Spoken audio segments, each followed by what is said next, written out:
Get that. Today's lesson is on the studio portion of the anthropomorphic project. In other words, we're going to take our animals and draw them and do them, have them do something that is human. Okay. So I wanted to show you all of the steps that we're going to go through this whole process. We'll probably just get to the first couple pictures today. We're trying to go from that. So basically, I want you to start with basic shapes. Start with the circles. Think about where the body is. I have my best students can do this, just by drawing, and they don't need any kind of what I like to call scaffolding or help with this. And so I have several versions here. But if you can, go ahead and think about, okay, I wanted the dog slam dunking, so I thought about where your drawing was a horse, okay? Doesn't have any fingers. But a human body to it, human structure to it. Horses, they can't stand upright, but this one seemed to make sense, adding the tail and the body like that.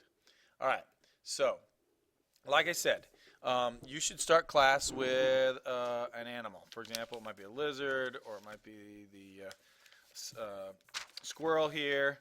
And I want you to think of a human activity that you can do with that. Now, that really can be anything. It can be sports related. It could be playing video games on the couch. It could be reading next to a tree. But think about the posture. Think about the stance on that. If you're struggling with that, I have this black box that can help. And it has lots of postures on here. So, for example, if I want to do baseball, what does it look like when someone's batting? With their arms up like that, or with skiing for the Winter Olympics. And I have several of these. Here's some kind of superhero poses done with the basic shapes. That's what I mean by basic shapes: circles and ovals that make up the person. And if you say, "Well, I don't know how you do that," I have one more scaffolding here, and this is for my most challenged students when it comes to drawing. And if you're really just still not comfortable with that, I have these pieces of paper. And what you do is, let's say I want to do this runner right here. Basically, you take this, put it underneath your paper, and I don't know if you can see it, but I can see through there. And I would draw lightly. Keep it light, because you're going to erase some of this stuff. That's not the right head. You might make it bigger or stronger or something like this, but this will get you started. Circle for the hand. And arms are rectangles. This is kind of the stick figure for artists. Keep it really basic. Obviously, the way most people draw stick figures, they aren't proportional. And basically, what here I'm doing is I'm just giving you a way to be more proportional. Okay, so if you're a stick person, you can do that and just put this back into the box. And then I can take my animal and go, all right, how do I make this into a squirrel? I could put a big bushy tail on it. I could make his legs bigger. How could I make it into a lizard? I like lizards. So basically, I look at this and I go, all right, what shape is his head? So I'm going to bring that up here. I'm going to make his head kind of looking forward some. I know this guy kind of looks up. Little circle for the eye coming down here like this. It's an illustration. It doesn't have to be perfect. Have fun with this.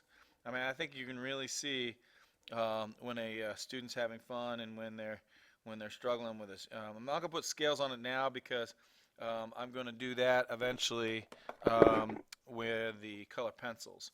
I am going to erase the head, okay? I could have made this maybe even a longer neck if I wanted to, but that's not bad. And then, this guy has, a tail. I can't see it right here, but I want to imagine it's kind of like a dinosaur tail. Maybe with little guys on the top of it like that. And then this is where you make it kind of human. So, think about, if he's running track, does he have a t-shirt on? Here's his neck coming down here. Is he wearing shorts? How does shorts fit with a tail? I don't know. It's your drawing. You figure that out. He's got kind of long, skinny fingers. So I just kind of go, long fingered. I'm not really, just little pointy fingers like that.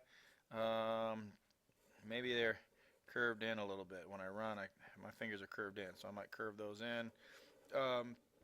If you're not great at doing curved end fingers, do straight fingers. It's okay.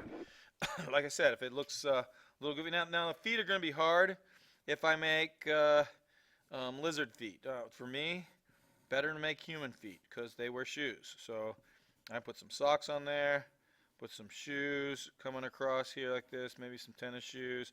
Look down at your shoes. Think, oh, you know, what do my shoes look like? A lot of you are wearing tennis shoes today. So maybe that's just a clue. If you're not sure, draw something that's on you. So I'll go ahead and I'll draw that other foot in there. Get little tennis shoes going here. Let me shoestring. Oh, don't forget the socks. All right.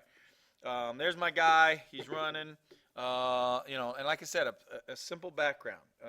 Usually this is maybe a sidewalk, or in this case, maybe he's running on a track, and they have numbers on the track. I try to think about something that you know. So there's number 1 going around here. Maybe I could put them on 2. Maybe I draw the other side of the track over there just real lightly. And then I'll just draw a horizon line's always good, where the sky meets the ground. And maybe in the background I'll put a simple little tree coming up here like that.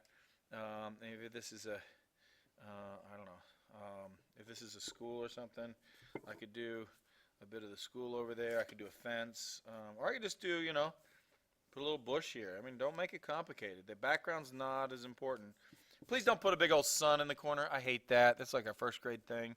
So I would, you know, go ahead, and this is good enough. This is probably good enough. I can make that a sky. If I want to put a cloud in there, I could do cloud. You know, a couple clouds is good. So there's my background, nice and simple. The next film will have how to paint. All right, you're done for day 1.